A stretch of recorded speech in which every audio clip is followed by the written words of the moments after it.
Hello guys, welcome to the new video.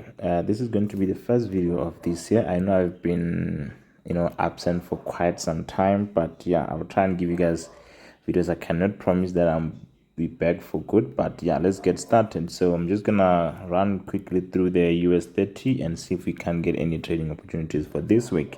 So if you're new on the channel, or if you haven't checked the other videos that I put sometime last year, on this channel I just make analysis of different charts, mainly Nasdaq, gold, and US30, and sometimes VIX75. So for today we're just gonna run through just a quick top down analysis on the US30, and then we decide on whether to look for buying opportunities or selling opportunities this week. So let's get started. So when you look at this one from the bigger perspective or the bigger picture, or when you look at it on the monthly, you can see that it's been going up. It's generally on a upward trend, but obviously here and there in between you're gonna have stuff like this. But this being the US30 or the Nasdaq or the stocks and stuff like that, they will always be moving to the upside, if the companies that they represent are doing well, because they are very big companies. So that's why generally they will be pushing to the upside, but once in a while they're going to tank a bit and then they recover and then they do it like that.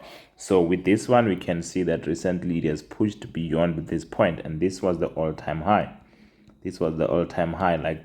The price initially, this is the highest point it had reached, and then from there it pushed to the downside, and then this became a very sensitive level. That's why when the price came back, it tried for many times to try and bypass that, but it failed. Eventually it did manage to push that, so which is why we're saying it was a very sensitive level, because the price really struggled there before pushing beyond that. So currently we're pushing to the upside, and we don't have any resistance to the left. Like I said, we are now at the all-time highs, and now when you look at tracing the price down, we can say the nearest area of support or the demand would be here.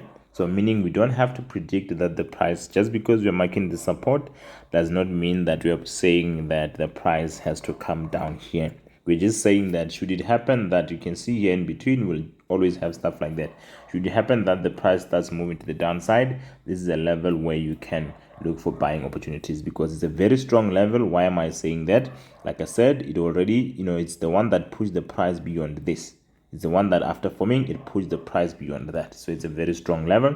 And as being in an uptrend, we have a bullish trend line there, and we have the support there. So on the monthly, there's nothing pointing towards the bulls. The bears. The bulls are just fully in control. So let's check what is happening on the weekly. So this is how the weekly chart looks like. Okay, and it's more or less the same as like what we had on the other side. We did have this being the all-time high, and then the price taking it out, now just being bullish, and we did try and pause there, and then we did continue afterwards. So this becomes a sort of an area of support that you can take, because the price moved up, it's a rally, and then we stop and then we continue again. So the areas of demand or the areas of support are not only found at the swing lows, like where the price turns before going up. We can also have it in between that strong move to the upside, where the price will move up and then it pauses and then it continues again, which is what we are having here. So this is the support that we're having on weekly. We did have a monthly support, which is down here, and then another support on weekly is this one. In terms of the trend line, we still have it similar to the one we had on the monthly.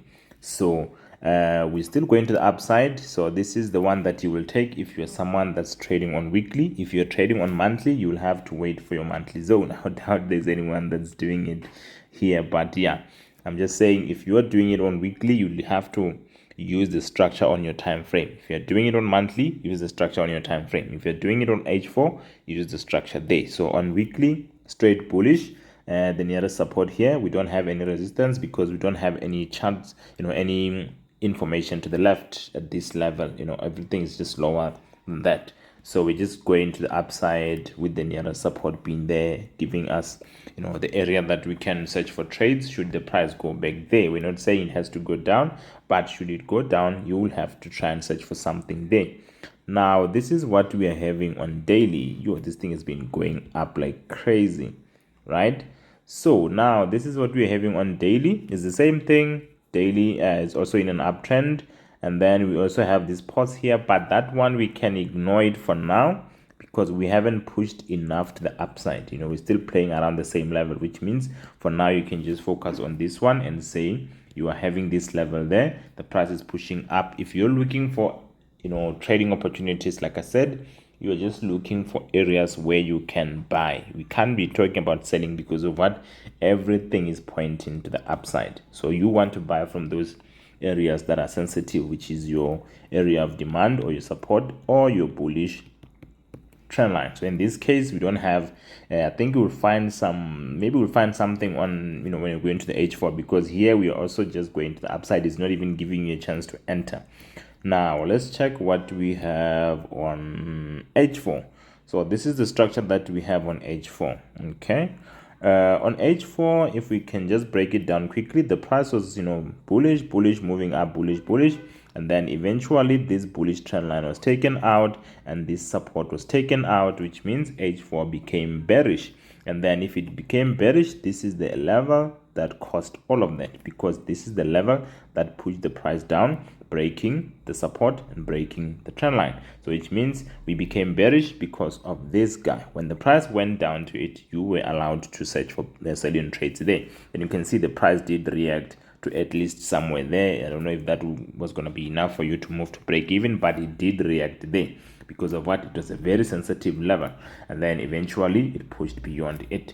And now if we just look at it, we can see that we pushed beyond that level on H4, which means your H4 is still going to the upside. So the H4 is back to bullish, and you can have this one here as your bullish trend line, and then you just make your support there and say that's the nearest support that I have on H4, but this is not a good sign. Let's just maybe hope that when the market opens, it will give you maybe one push to the upside before you can look for buying trades there. But you need to search for those buying trades. We don't have anything pushing to the downside. The only time when you can say, okay, now I think the dynamics had changed a bit, let me try and search for trades to go to the downside, is if something like this happens again, where you have the price now breaking those bullish structures, your trend line, and also your support or your demand, then that's when you can look for trades to go to the downside. So it's going to be the same thing. You just have this. Should it play to the on the other side of the trend line, then that's when you can look for trades to go to the downside. But for now,